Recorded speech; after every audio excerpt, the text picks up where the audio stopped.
भूत गणाधिसेवितम्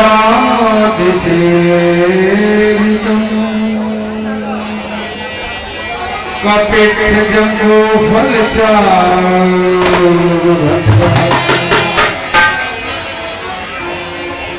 ओ वासुदेव सोगुबिना सकारकम् नमामि विघ्नेश्वरम्।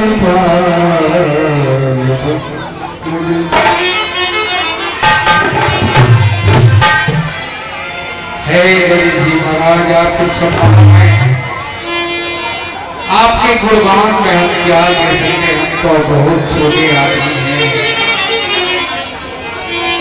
तेरी आरती उतारे देवा हो,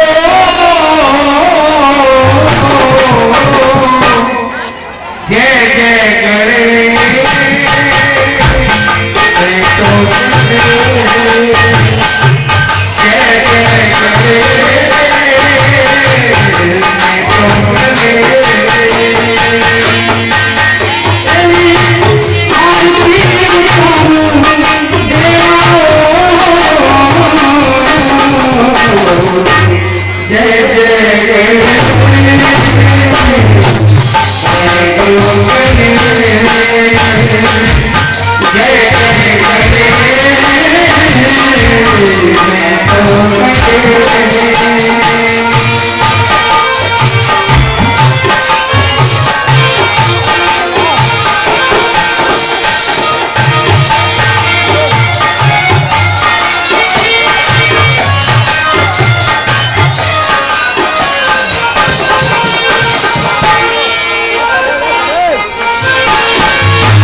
Thank you.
गणेश है सब गायत्री गणेश है हलचल मचा रहे तीनों जिया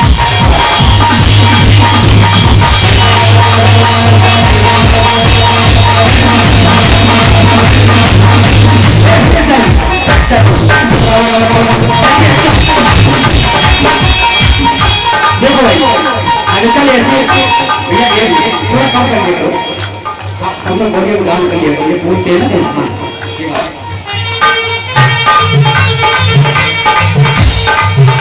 ये हलचल मचा रहे तीनों जिया लेकिन हलचल ऐसी नहीं है कि जो आपको अटैक आ जाए नहीं नहीं नहीं हाँ वो हलचल जो मेरे कालू बाबा की इच्छा है वो तो वर्गानाम संघानाम रसानाम छंदसानाम मंगलानाम जगतारो कंदे वाणी विनायक ऐसे कि जय जय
Hare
गंगा जमुना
महाराज की जय।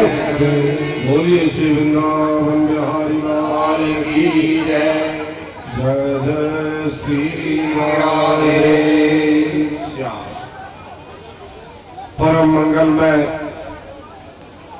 श्रीमद्भागवत महापुराण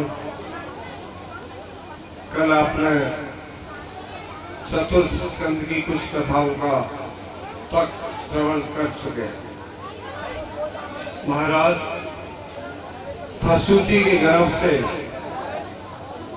16 कन्याएं हुई थी। उनमें 13 कन्याएं उन्होंने धर्म के लिए दे दी, एक अग्नि के लिए दे दी और एक पितरों के लिए दे दी और एक शिवजी के लिए दे दी।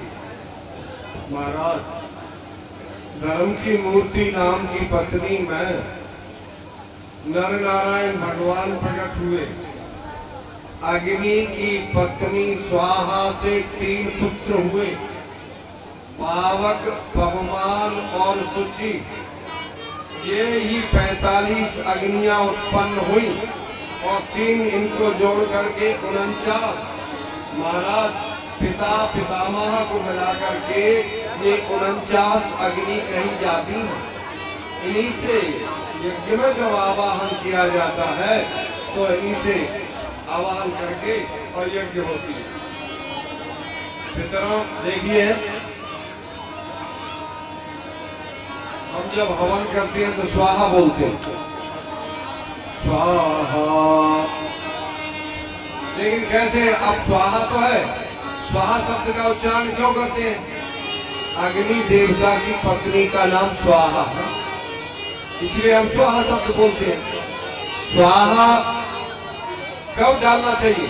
कौन सी मुद्रा से डालना चाहिए?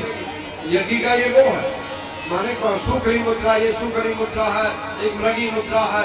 कौन सी मुद्रा से डालना चाहिए हवन हमको? ऐसे चवन्नी भर से कम नहीं हो और ये मृगी मुद्रा, ये देख लीजिए, ऐसे हवन करना चाहिए हमको, इसको दूर रखना चाहिए। और स्वाहा उन्होंने कहा सकारे सूतकम विद्या, सा पे डालोगे तो भी ठीक नहीं है। जैसे हमने बोला स्वाहा तो सा का उच्चारण होते ही आपने डाल दिया तो वो भी ठीक नहीं है। सकारे सूतकम विद्या, हकारे मृत्युवाद से, हा का उच्चारण करोगे तो भी, हा पे डालोगे तो भी ठीक नहीं, मृत्यु सूचक है। तो कब डालोगे? यत्र आकार दृश्यते स्वाहा, जब आ का उच्चारण हो तभी उस हवन में डाल देना चाहिए। ऐसा इसका विधान। महाराज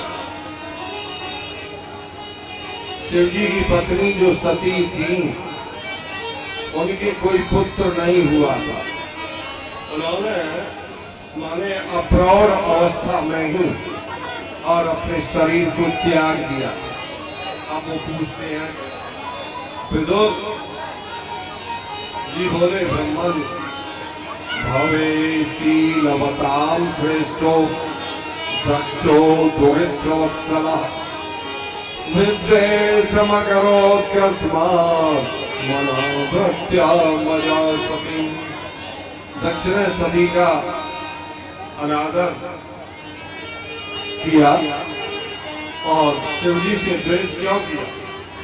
सती ने अपने प्राणों को क्यों त्यागा? ये बताओ। मैत्री जी बोले, विदुर जी, पहले प्रजापतियों का एक बहुत बड़ा यज्ञ हुआ। उस यज्ञ में देवता, ऋषि, महर्षि सभी पधारे थे। यज्ञ में आने पर ब्रह्मा जी आए, शंकर जी भी आए।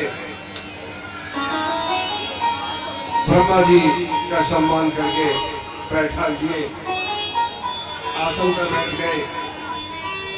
ब्रह्मा जी को प्रणाम करके दक्ष आसन पर तो बैठ गए, लेकिन शंकर जी की तरफ वक्र दृष्टि से देख करके नाराज होकर बैठ गए और भरी सभा में क्या कहने लगा, दक्ष प्रजापति, ये सजा माता है, ये मेरा जमाई है, मैंने अपनी बेटी ब्याई है और इसमें मेरा सम्मान नहीं किया, मेरे को नमस्कार भी नहीं किया, प्रणाम भी नहीं किया। आखिर शमशान में रहने वाला है ना, भूत प्रेतों के साथ रहता है, बड़ा उन्मत्त है। ब्रह्मा जी ने कहा था कि ठीक ठाक है, तुम शादी कर दो। मैंने ब्रह्मा जी के कहने से शादी कर दी, नहीं तो मैं काहे को करता। इस भूतों के साथ रहने वाले के ऐसे शब्दों का उच्चारण किया। इस प्रकार शिव जी की निंदा करके श्राप दे दिया कि इसको देवताओं के साथ कभी भी यज्ञ का भाग नहीं मिलेगा।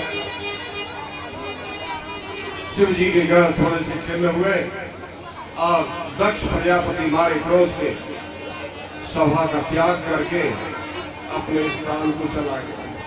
नंदीश्वर से नहीं रहा गया। नंदीश्वर ने भी दक्ष प्रजापति के लिए साथ दिया कि ये मूर्ख भगवान शंकर से निर्वैर द्रोह करता है, इसे तत्व ज्ञान कभी भी नहीं हो और ये हमेशा कर्मकांड के चक्कर में फंसा रहे। और जिन्होंने शिव जी की निंदा का अनुमोदन किया है वो ब्राह्मण दर दर भटकते रहे, भिक्षा वृत्ति करें, भिक्षा मांगते रहे, और जिसने निंदा की है इसका मुख बकरे का हो जाए महाराज। तथा जिन्होंने शिव की निंदा का अनुमोदन किया है वो ब्राह्मण भी सर्वभक्षी हो जाए, याचक मन के जगह घूमते रहे। ब्राह्मण कुल को इस प्रकार से साफ जब लग गया तो शिव जी के भक्तों को साफ देते हुए भृगु जी महाराज ने कहा कि जटा भस्म कपाल धारण करें, वाम मार्ग में प्रवेश करें, मदिरा आशव आदि का पान करें, शौच पवित्रता से हीन हो जाए, तुम भी पाखंडी हो जाओ जैसे तुम्हारे तामसी देवता भूतनाथ है। शिव जी कुछ खिन्न होके महाराज वहां से चले। भगवान शंकर से उसका द्वेष बहुत दिन तक चलता रहा। प्रजापतियों का अधिपति बना दिया दक्ष प्रजापति को, तो इससे बड़ा अहंकार हो गया। शिव जी से द्वेष करता हुआ उन्होंने शिव जी का अपमान करने के लिए, शिव जी के भक्तों का अनादर करने के लिए बृहस्पति सव नाम का एक यज्ञ आरंभ किया। बृहस्पति सव नाम समारे इस यज्ञ में ऋषि महर्षि देवर्षि देवता सभी पधार रहे हैं। देवताओं के मुख से अपने पिताजी के घर यज्ञ महोत्सव की चर्चा सुनकर और उत्कंठावश भगवान शिव से कहा, नाथ ये कहाँ जा रहे हैं? देखो ये विमान जा रहे हैं, आपकी इच्छा हो वहां जाने की क्यों नहीं होती है? सभी जिनका कोई भी संबंध नहीं है वो स्त्रियां अपने अपने पतियों के साथ और यज्ञ का दर्शन करने जा रही हैं। मेरे पिताजी हैं, मेरे पिताजी के यहाँ यज्ञ हो रहा है, मेरी भी देखने की इच्छा है। मैंने बहुत दिन से अपनी मैया को नहीं देखा है, अपनी बहनों से भी मिल के आऊंगी और मेरी मायके जाने की इच्छा हो रही। शंकर जी नहीं बोले, दीनादक्षे भव में भवक्षितम। महाराज मेरे तो पिताजी हैं जिन स्त्रियों का कोई भी संबंध नहीं है और वो भी यज्ञशाला में जा रही हैं। आकाश मंडल विमानों से भरा पड़ा है, आप आज्ञा दे दो। आज्ञा मांगती हैं, वो कहती है मुझे आज्ञा दे दो भोला, मुझे आज्ञा दे दो भोला, शुभ काम के लिए ये तो जाए रे खटोला मेरे गाम के लिए, जाए रे खटोला मेरे गाम के लिए।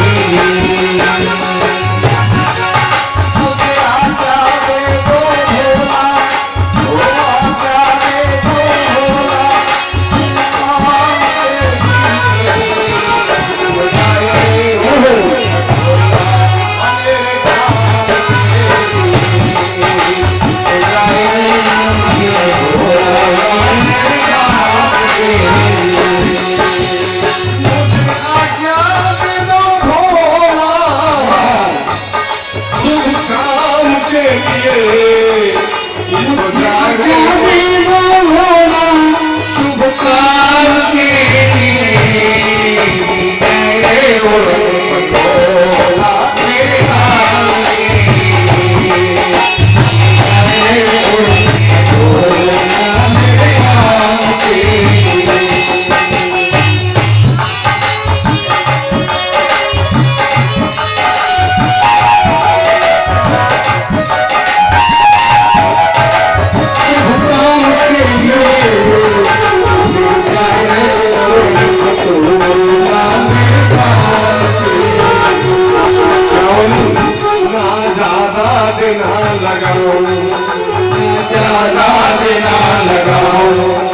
जल्दी से लौट के आओ मेरे रखे भंग के गोला शुभ काम के लिए मुझे लगे भंग के गोला शुभ काम के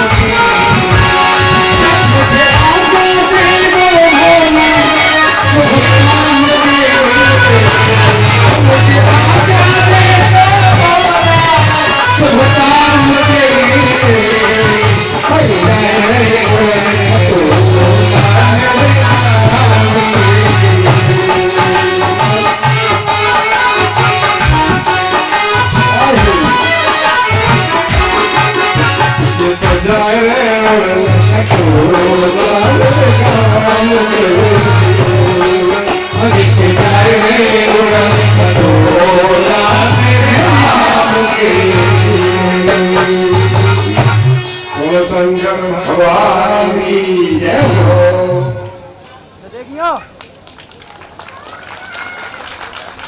भोले बाबा से बोलूं, भोले बाबा से कहा माता श्री में कि जा रही हैं, विमान जा रहे हैं, मेरी भी जाने की वहाँ इच्छा होती है। अगर आप महाराज स्त्रियों को मायके जाने में कितना सुख होता है वो स्त्रियां ही जानती हैं, इस बात को पुरुष नहीं जानते। अगर आप स्त्री होते तो आपको मालूम होता कि मायके जाने में और उसको कितना सुख होता है। जय हो, आप पुरुष हैं प्रभु, इसलिए आपको मालूम है। दीनाद रक्षे भव में भवक्षितम, ऐसी कौन कन्या होगी जो अपने पिताजी के यहाँ यज्ञ महोत्सव की चर्चा सुन करके और वो अपने पिताजी के यहाँ नहीं जाएगी? ऐसी कौन सी कन्या है? आप ये करके हैं क्या निमंत्रण नहीं दिया है? पिताजी के घर और पति के घर और गुरुजी के घर बिना बुलाए भी जा सकते हैं। अनाहुता आप्यवरन्ति सौभगम भरतो गुरु देह कृतस्य कीर्तनम, इनके यहाँ बिना बुलाए ही जा सकते।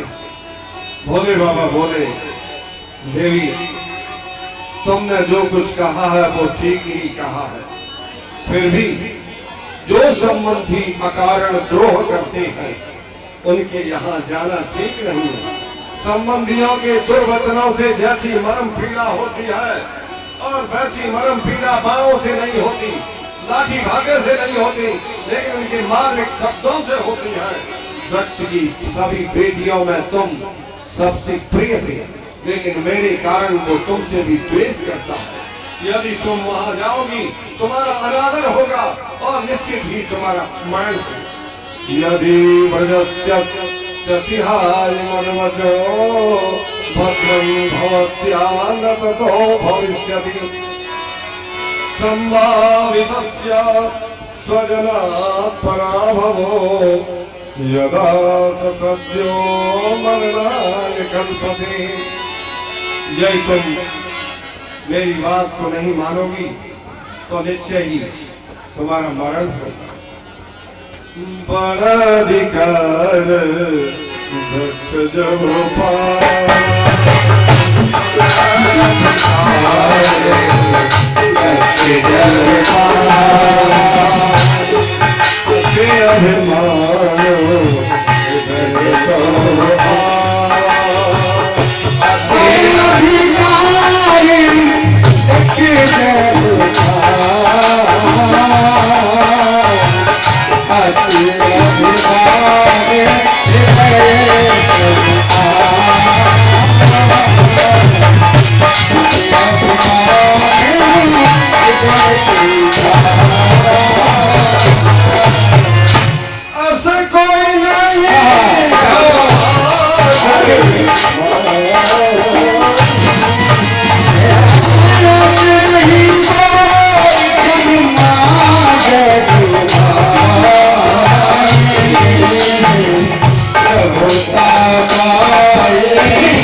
अत्यंत अभिमान हो गया।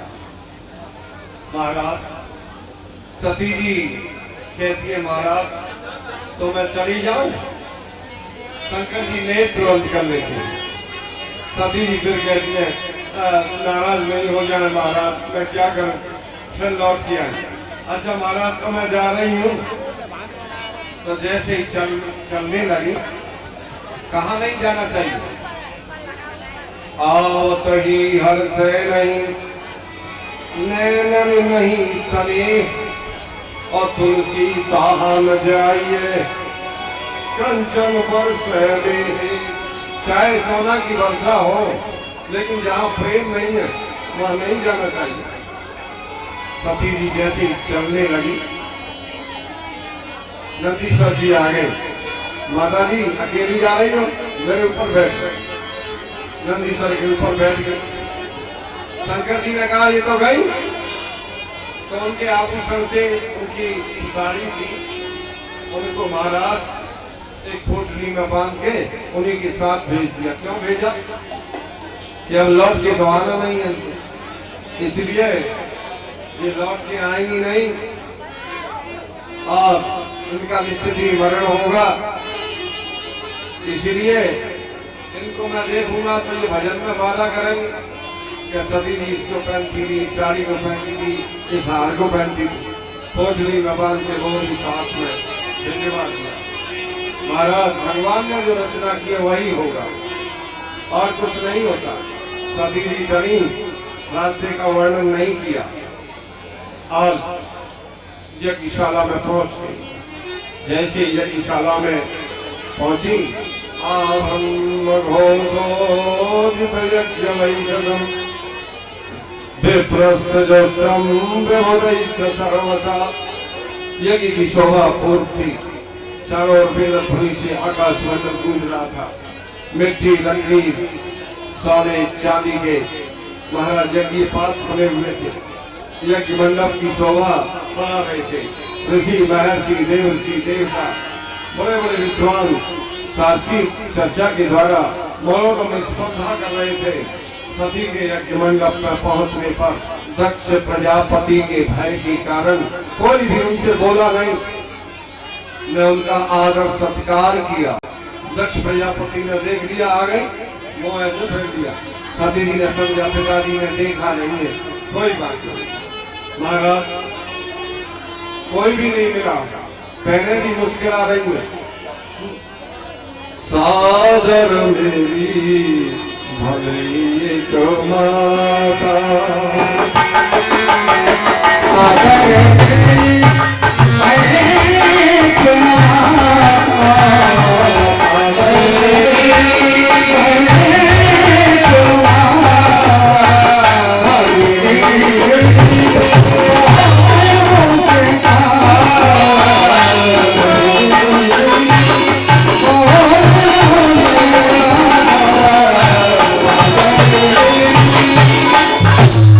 मैया तो बड़े प्रेम से मिली। बेटी आओ, मैया ने छाती से लगाया। बेटी कोई बात नहीं, तेरे लिए निमंत्रण नहीं दिया तो कोई बात नहीं, मैं तुझे सभी से दूना धन दूंगी बेटी, चिंता मत करे। मैया तो बड़े प्रेम से मिली। माता का हृदय ही ऐसा होता है, लेकिन माता का हृदय कैसा कोमल होता है, इससे कोई कोमलता नहीं होती। महाराज भगिनी मिली बहुत मुस्कुराती मिल रही है बहन। बहनें क्या देख रही हैं? बहनें भी चाहती हैं पिताजी के घर में 3-4 बहन हैं या कोई भी हो, वो यही चाहती है कि झंडा ऊंचा रहे हमारा। वहाँ बहनों के बहन भी चाहती है पिताजी मुझको चाहे, ज्यादा इसको नहीं चाहे। क्या बोल रही है? अरे बहन, अरे सती बहन, देखो व्यंग्यात्मक भाषा का प्रयोग। अरे सती बहन आ गई। अरे बहन बहुत अच्छा किया। अरे पिताजी ने निमंत्रण नहीं दिया था, कोई बात नहीं बहन, ये तो अपना घर है, आ गई तो कोई बात नहीं। बात भी कह दी और वो भी महाराज मुस्कुरा रहे हैं।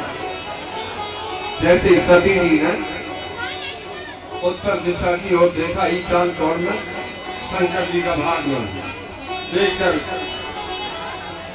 क्रोध से लाल लाल नेत्र हो गए, आंखें लाल हो गई।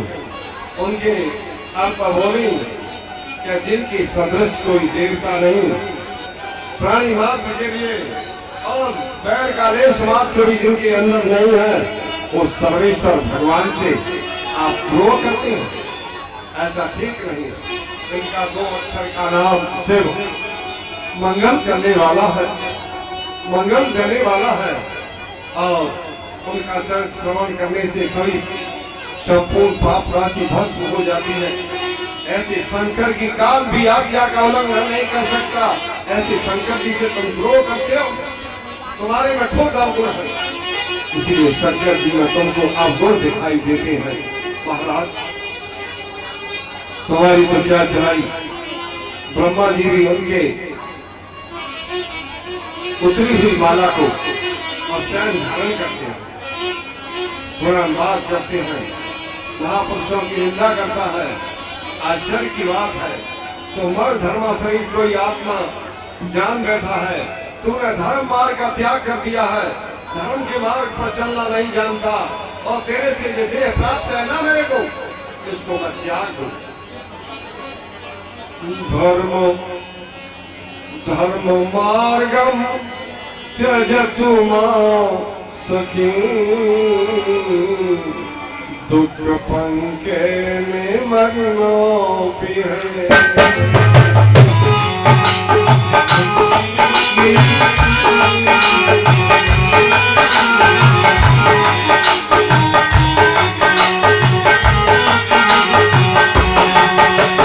जन्मजातम् सखे भारते, धर्मं पारायणे शान्तिः।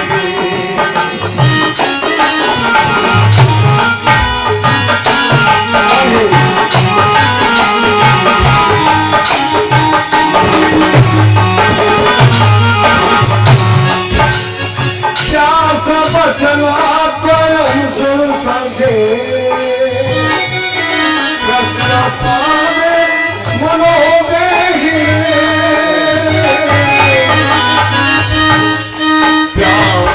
व्यास वचना त्वयं सुन सखे, पापमस्ति अपरिमितम्।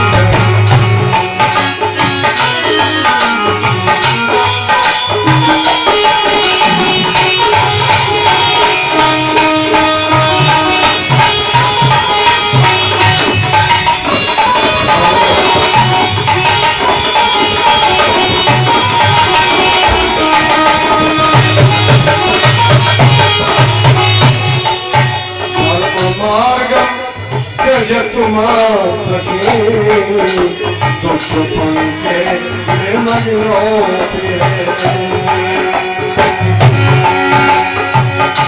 पूरे धर्म का मार्ग त्याग कर दिया है, पाप कर्म को अपना रहा है, ऐसा कहते हुए उन्होंने। और महाराज, अरे मूर्ख, संसार में प्रवृत्त और निवृत्त 2 प्रकार के कर्म होते हैं। इनके अधिकारी सकाम और निष्काम प्राणी होते हैं। ब्रह्म सदाशिव में कायिक वाचिक व्यापार के अभाव में कोई भी कर्म बाकी नहीं रहता है।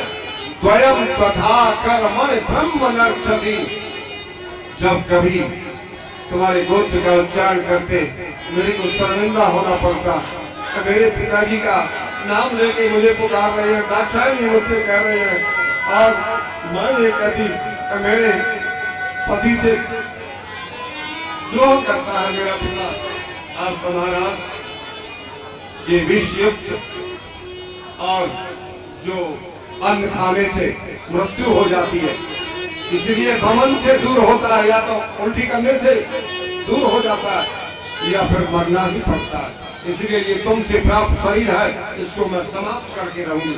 दक्ष के कारण आज शरीर त्यागने के लिए इच्छा से उन्होंने वायु रूपी अग्नि को धारण किया और अपने प्राणों का त्याग कर दिया।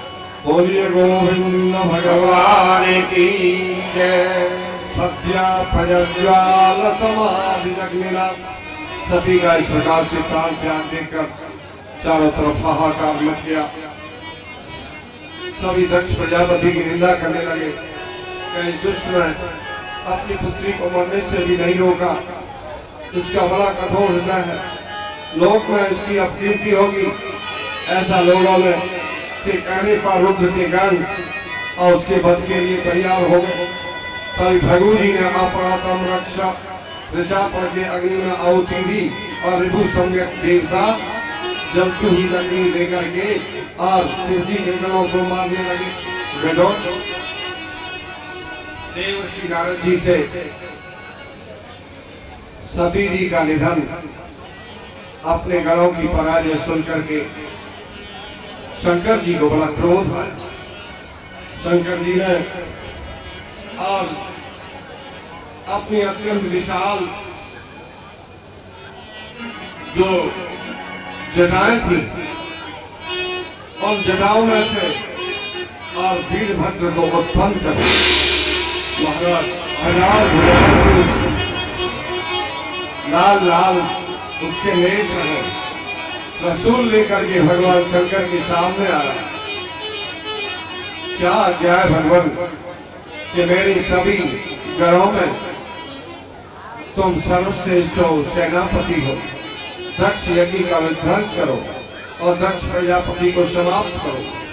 ऐसी आज्ञा दे दी वीरभद्र के लिए। वीरभद्र महाराज यज्ञशाला की तरफ चल दिए। हजारों गणों के साथ वहां बैठी हुई जो दक्ष की पत्नियां हैं, वो कहने लगी कि अभी गायों के आने का भी समय नहीं है, ये धूल कैसे उड़ रही है, आंधी भी नहीं आई है, हवा भी नहीं चल रही है, और ये क्या बात है, धूल कैसे उड़ रही है। वो समझ गई ये कुछ नहीं, ये सती जी के कोप का फल। थोड़ी देर में आकर के चारों तरफ से यज्ञशाला को घेर लिया। रुरुजो यज्ञ पात्राणि तथैका अग्नि न नाशयन्। कोई यज्ञ पात्रों को तोड़ रहा है, कोई अग्नि को उठा रहा है। किसी ने महाराज आके और उसमें मूत्र कर दिया, पेशाब कर दिया। कुछ मुनियों को डांटने लगे, कुछ स्त्रियों से कहने लगे तिष्ठति भाविता विधवा कुर्मा, ठहर जाइए, अभी हम तुमको बना देते। कुछ पत्थर फेंक फेंक के मारने लगे। भृगु को पकड़ करके उसकी दाढ़ी नोच डाली। शिव जी के गण कहने लगे महाराज ये दाढ़ी हिला करके हमारी तरफ इशारा कर रहे। भृगु जी की दाढ़ी को नोच ली, भूसा के दांत तोड़ डाले, भगनामक देवता की माना नेत्र निकाल लिए। कितने ही देवता अंग भंग हो गए और दक्ष प्रजापति का सिर मरोड़ के अग्नि स्वाहा समाप्त हो गया। देवताओं की पिटाई हुई, अंग भंग हो गए देवता, ऋषि मुनि जो भी यज्ञशाला में गए थे। महाराज सभी देवता ब्रह्मा जी के पास गए। ब्रह्मा जी से निवेदन किया कि महाराज देवताओं तुम कहाँ गए थे, कि यज्ञ में गए थे, कौन कौन गए थे। ब्रह्मा जी बोले मैं भी नहीं गया और शंकर जी भी नहीं गए और विष्णु भगवान भी नहीं गए, तुम अकेले चले गए। देवताओं बिना विचारे जो करे सो पाछे पछिताय, काम बिगाड़े आपन जग में होते आसान। महाराज इसलिए सोच विचार के काम करना चाहिए। हम नहीं गए, कोई भी नहीं गया, अकेले ही तुम पेड़ा खाने के लिए चले गए, ये क्यों? पिटाई तो होनी थी तुम्हारी। ठीक है, तुम्हारे प्राण बच गए।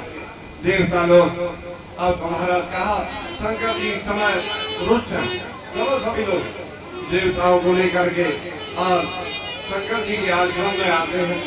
शंकर जी से महाराज स्तुति करते हैं।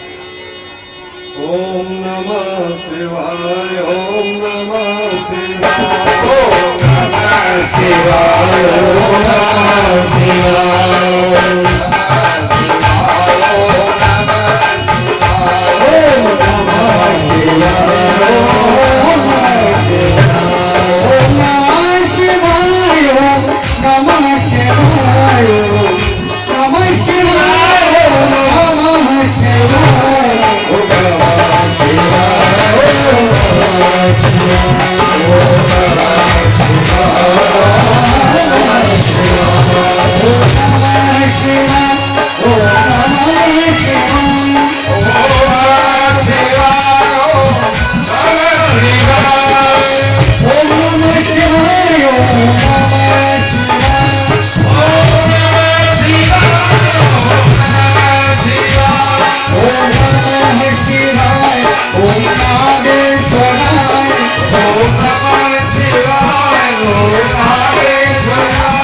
ओम रामेश्वराय, ओम विश्वेश्वराय, ओम नागेश्वराय, ओम विश्वेश्वराय, ओम प्राणेश्वराय, ओम प्राणेश्वराय, ओम नमः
Yeah. त्र्यंबकम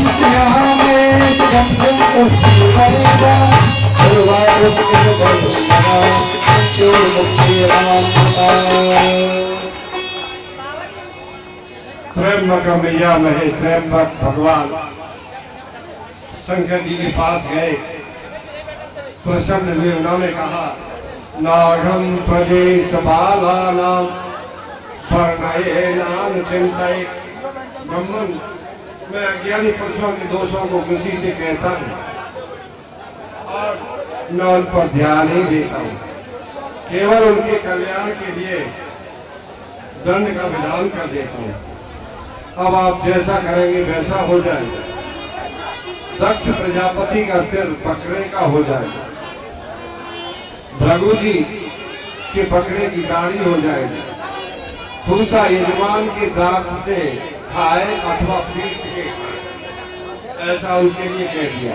और जिन्होंने यज्ञ का भाग मुझे दिया है और सभी देवता उनके अंग परिपूर्ण हो जाए, ऐसा सुनकर के सभी देवता प्रसन्न हुए। शंकर भगवान को लेकर के और दक्ष प्रजापति के पास आए। जैसे दक्ष प्रजापति के सिर से बकरे का सिर जोड़ा गया तो एकदम प्राणों का संचार हुआ। शंकर जी को देख करके उनके चरणों में गिर पड़ा कि भगवान, मैं अपराधी हूँ, मेरे को आप क्षमा करें। आपने मुझे दंड देके भी अपना लिया, प्रभु आप जैसा दयालु कौन होगा। इस प्रकार से उनकी पत्नी आई और उन्होंने भी शंकर जी की पूजा की। भगवान विष्णु के लिए समल प्रोडास दिया। भगवान विष्णु भी आए। ब्राह्मण देवता स्तुति कर रहे हैं। स्वागतम ते प्रसीदे सतोभ्यम नमः, स्वागतम ते प्रसीदे सतोभ्यम नमः। श्रीनिवास श्रियाकांत यात्राहिना त्वामृते भीषणांगै मखा सोमते शीर्षहीना कबंधो यथा पुरुषा। हे श्रीनिवास, आपका स्वागत है। लक्ष्मी के सहित आप सदा हमारी रक्षा करें। आपके लिए हमारा नमस्कार है। आपके बिना यज्ञों से भरपूर यज्ञ शोभा नहीं देती है। जैसे आदमी का सिर कट जाता है तो वो सुशोभित नहीं होता है, उसी प्रकार से आपके बगैर जिस यज्ञ में आप नहीं है, भोलेनाथ नहीं है, तो इस यज्ञ ठीक नहीं। कोई भी काम होता है, शंकर जी का रुद्र कलश रखा जाता है। देखिए यहाँ भी भागवत होती है, 5 कलश रखे जाते हैं, उसमें भी असंख्यात रुद्र कलश रखा जाता है और शंकर जी की पूजा होती है। किसी भी यज्ञ में कोई भी काम करो, शंकर जी की पूजा जरूरी। मैंने कल आपको बताया था, ब्रह्मा विष्णु महेश तीनों ही देवता एक है, इसलिए इनको एक दृष्टि से ही देखना चाहिए। तुम क्रतोस्त्वम, ब्राह्मण बोले महाराज, तुम क्रतोस्त्वम हविस्त्वम हुतास स्वयं, तुम ही मंत्र समय गर्भपत्राणि च, तुम सदसृत्यजो दंपति देवता, अग्निहोत्रम स्वधा सोम आज्यम, अग्निहोत्रम स्वधा सोम आज्यम। पहले श्लोक से संपूर्ण यज्ञ सामग्रियों को भगवत स्वरूप बताया। दूसरे से कल्याण के लिए रसातों से पृथ्वी का उद्धार करके आप लाए, उनकी दयालुता का वर्णन किया। तुम पुरागम रसाया महासुकरो, दस्त्रया पद्मिनी बालनेन्द्रो यथा, तुल्यमानो नदलीलया योगिनी, यज्ञहर्ता त्रयी गात्रया ज्ञातृभिः। हे प्रभु, आप प्रसन्न हो जाओ। सा प्रसीदा तमसमां कांक्षतां जन्म थे परिभ्रष्ट सब कर्मणा इनके माने निधन नाम यज्ञ सदी यज्ञ विघ्ना स्वयं तस्मै नमः। यज्ञों में विघ्न नहीं आवे इसलिए आपके लिए हम प्रणाम करते हैं। हे यज्ञों के विघ्नों को दूर करने वाले भगवान आपके चरणों में हम खूब से प्रणाम करते हैं। बोलिए गोविंद भगवान की। मैत्री जी बोले तो सती जी का हमने आपसे चरित्र सुनाया। भगवान ने दक्ष प्रजापति को जीवित कर दिया। सती जी ने राजा हिमाचल के यहाँ जन्म धारण किया और उनका नाम पार्वती हुआ और प्रभु से उनका फिर दोबारा विवाह। बोलिए शंकर भगवान की जय। मैत्री जी बोले तो अब हम आपसे स्वयं मनु की वंश का वर्णन करते हैं। ध्यान पूर्वक सुनना। स्वयं मनु के प्रियव्रत और उत्तानपाद दो बेटा। महाराज ये उत्तानपाद कौन है? देखिए ये उत्तानपाद उत माने ऊपर और पाद माने पैर। गर्भाशय में उल्टा लटका हुआ ये जीवात्मा ही उत्तानपाद। इस उत्तानपाद रूपी जीवात्मा की दो पत्नी है, एक सुरुचि और दूसरी सुनीति। सुरुचि का मतलब है रुचिपूर्ण काम करना, अपनी इच्छा के अनुसार काम करना। अगर रुचि के अनुसार काम करोगे तो आपको उत्तम पदार्थ मिल जाएंगे, लेकिन वो नाशवान है। और नीति नियम के अनुसार काम करोगे, सुनीति दूसरी पत्नी है, तो नीति के अनुसार आप काम करोगे तो उसका पुत्र ध्रुव होता है। ध्रुव का मतलब है, तात्पर्य है अविनाशी अनंत सुख ब्रह्मानंद, जिसका कभी भी नाश नहीं होता है, वह ध्रुव है नित्य।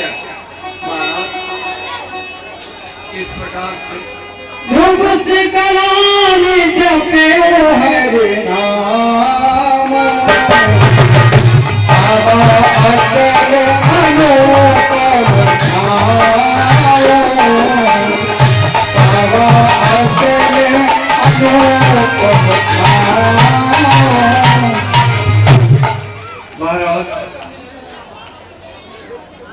ध्रुव जी, ध्रुव का मतलब है निश्चय, केवल दिलाने वाला।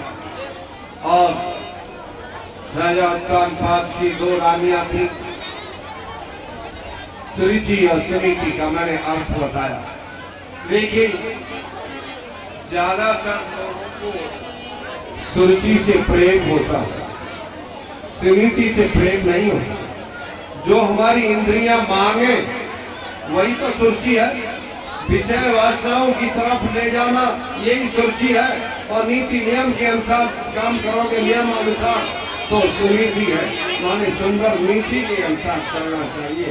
जीव, ये जीवात्मा जब परब्रह्म से मिलने के लिए जाता है तो सुरुचि विघ्न डालती है, उसमें सुरुचि जाने नहीं देती। जो मनुष्य सुरुचि के अधीन है, समझो वो कामाधीन है। जीव के पास जब भगवान जाते हैं, सुरुचि बाधा उत्पन्न करती है। पूजा करते समय हमारा मन इधर उधर लग जाए तो समझ लो कि हमारी पूजा में सुरुचि आए। ध्रुव जी महाराज एक दिन अपने पिताजी के अंक में बैठने की जा रहे थे। जैसे ही गोद में चलने लगे, सुरुचि ने कहा, अरे ध्रुव, तू उस गोद में बैठने का अधिकारी नहीं है, कारण तूने दूसरी स्त्री से जन्म लिया, तू अभागिन का बेटा है।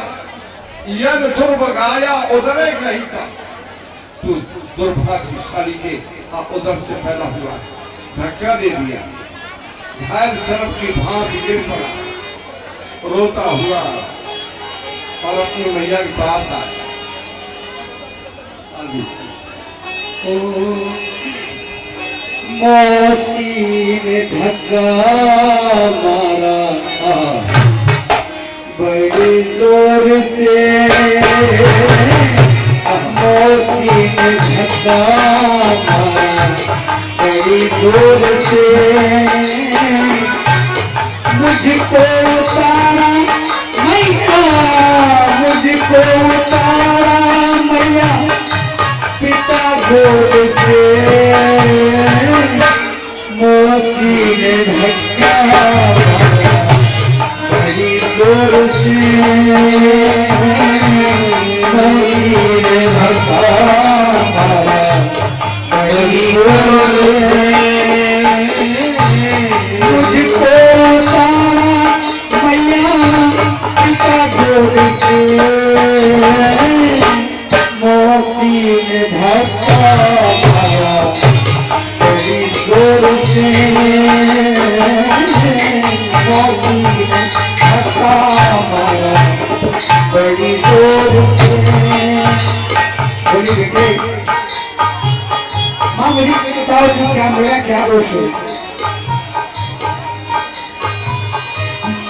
उत्तम को गोद पिताजी, ये तो उनकी खुद की राजी, मैं भी गया जो मैया उस ओर में, मौसी ने धक्का बड़ी जोर से, मैं भी गया मैया इस ओर से,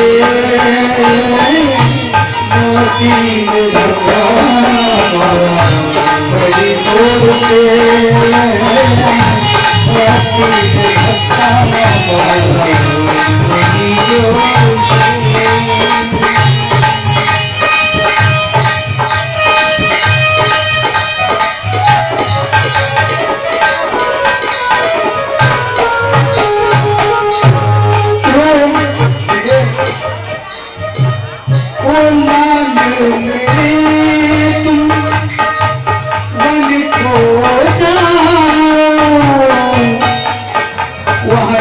करके बाबू को पाओ, लाले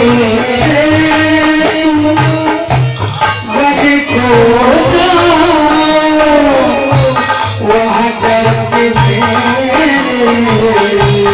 ताना को पाओ, वही बोलेंगे बेटा तेरी ओर से, मौसी ने धक्का मारा बड़ी ओर से, मौसी ने धक्का मारा बड़ी ओर से, मुझको मारा मैया, मुझको मैया पिता रोए,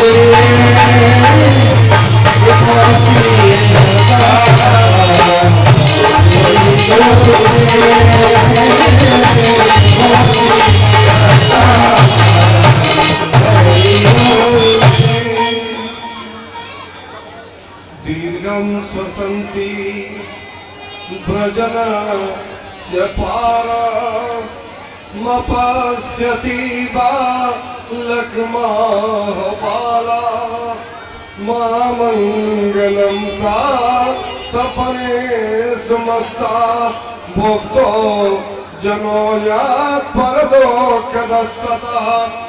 लंबी लंबी सांसें लेने लगी मैया, दुख की पारावार का अंत नहीं देखकर अपने अधीन होकर के अपने पुत्र से बोली, बस तो दूसरे का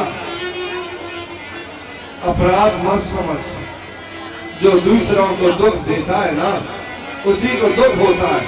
मां मंगलम पाप तात परे समझता, जो दूसरों का अमंगल देखता है, अमंगल चाहता है, उसी का अमंगल होता है। बेटा तेरा तो मंगल होगा, तुझे तो आराधना का उपदेश दिया है। तू आराध्यामास माने भगवान की चरण कर लो मैं चला जाऊं। माँ हम दोनों ही चलेंगे, तुमको भी कोई नहीं चाहता और मेरे को भी कोई नहीं चाहता। माँ बोली बेटा मैं तो तेरे पिता की अनुगामिनी बन के रहूंगी, चाहे मुझे दासी बना के रहे चाहे कैसे ही रहे। ध्रुव जी ने कहा माँ तुमको भी कोई नहीं चाहता है, तुम चलो, मेरे से अभागिन का बेटा कहाँ है? उन्होंने कहा बेटा तेरी मौसी ने ठीक ही तो कहा, मैं अभागिन तो हुई, तुम कैसे अभागिन हो माँ? तेरे पिता ने मेरा त्याग कर दिया तो माँ अभागिन तो वैसे ही हो गई। तो माँ हम दोनों ही चले जंगल में और दोनों भजन करेंगे। नहीं बेटा मेरे पिता ने तेरे पिता को मेरा दान किया, इसलिए मैं तो तेरे पिता की अनुगामिनी बन के रहूंगा, वो जैसे रखेंगे वैसे ही रहेंगे। तू स्वतंत्र है, तू जा सकता है बेटा, जाओ। उन्होंने कहा माँ मैं जाऊंगा तो सही, लेकिन भगवान कैसे मिलेंगे? उन्होंने कहा माँ बोल बेटा हो कर आशा जगत की, हो करके अति दो कर मन प्रेमाश्रु से हो प्रभु पद में बेटा संसार की आशा को त्याग दे और भगवान की शरण में चला गया। उन्होंने कहा माँ मैं जाऊंगा तो सही, लेकिन भगवान कैसे मिलेंगे? भैया होली हरे व्यापक सर्वत्र समान, हरे व्यापक सर्वत्र समान, हरे व्यापक सर्वत्र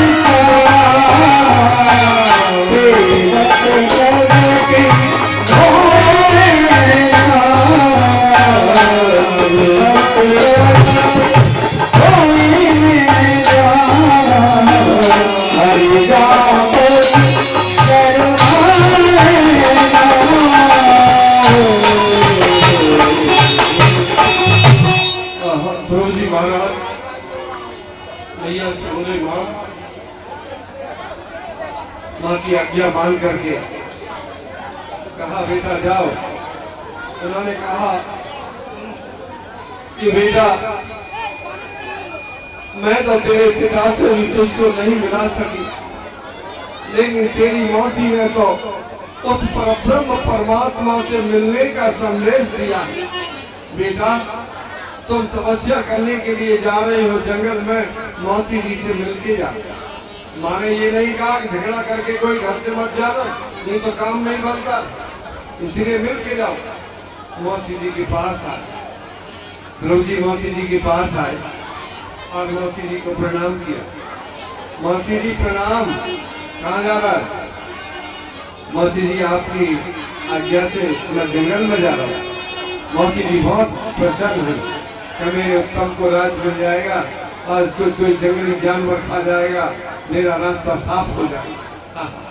स्वभावो दुष्ट यो ना था, जैसा जिसका स्वभाव है वो बदला नहीं जा सकता, वो दुष्ट है। कस्तूरी की क्यारी करी,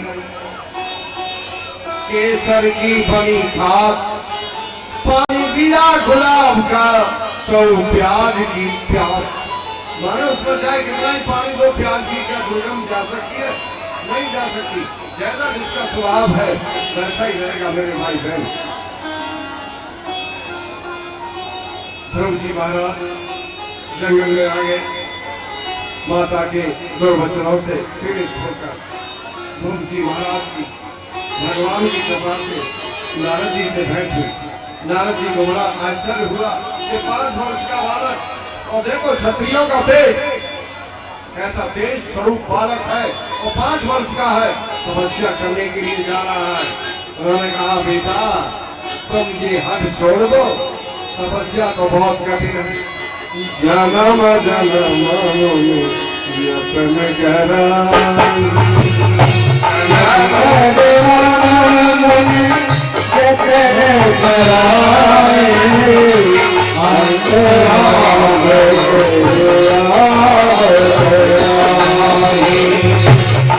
जन्मांतरों की तपस्या से भी भगवान नहीं मिलते हैं, तुमको कैसे मिलेंगे?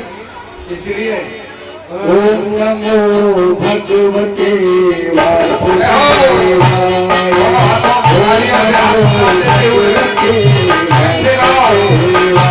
बोलो ओम नमो भगवते वासुदेवाय। वासुदेवाय तेरे अंग निंदनाय। वासुदेवाय मेरो नंद नंदलाय। वासुदेवाय तेरे अंग निंदनाय। वासुदेवाय मेरो नंद नंदलाय। ओम नमो भगवते वासुदेवाय। ओम नमो भगवते वासुदेवाय। ओम नमो भगवते वासुदेवाय। बोलो ओम नमो भगवते वासुदेवाय। वासुदेवाय तेरे अंग निंदनाय।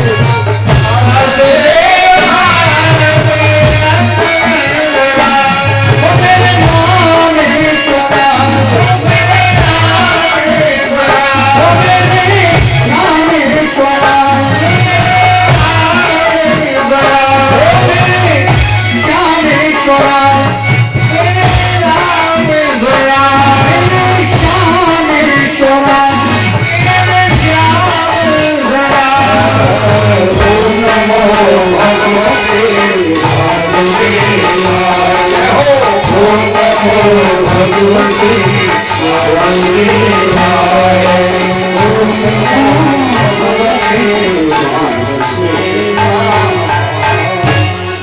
ओम नमो भगवते वासुदेवाय। ओम नमो भगवते वासुदेवाय। महाराज नारद जी ने कहा बेटा तुमको खिलौने नहीं मिले होंगे, तुम्हारी मैया को हिस्सा नहीं मिला है, तो हम हिस्सा दिलवा देंगे और राज्य में से आधा दिलवा देंगे तुमको, चलो। लेकिन इन्होंने कहा, ध्रुव जी ने क्या कहा, महाराज विमाता के दुर्वचनों से मेरा हृदय छलनी हो गया है। आपका शांति में उपदेश जैसे छलनी में दूध डालने से नीचे गिर जाता है, उसी प्रकार से आपका शांति में उपदेश मेरे हृदय में जम नहीं रहा है। मेरे को तो वही आप आज्ञा दें जिससे कि मैं भगवान को प्राप्त कर सकूं। बैठे हैं तेरे घर पर, कुछ करके उठाएंगे, या वस्त्र ही हो जाए या मर के उठाएंगे। कार्यम्बा साधयामी व देहम्बा पाठयामी, या तो काम को बना लूंगा या देही को समाप्त कर दूंगा। नारद जी ने कहा, बड़ा धर्मेश्वर। नारद जी ने मंत्र दिया, ओम नमो भगवते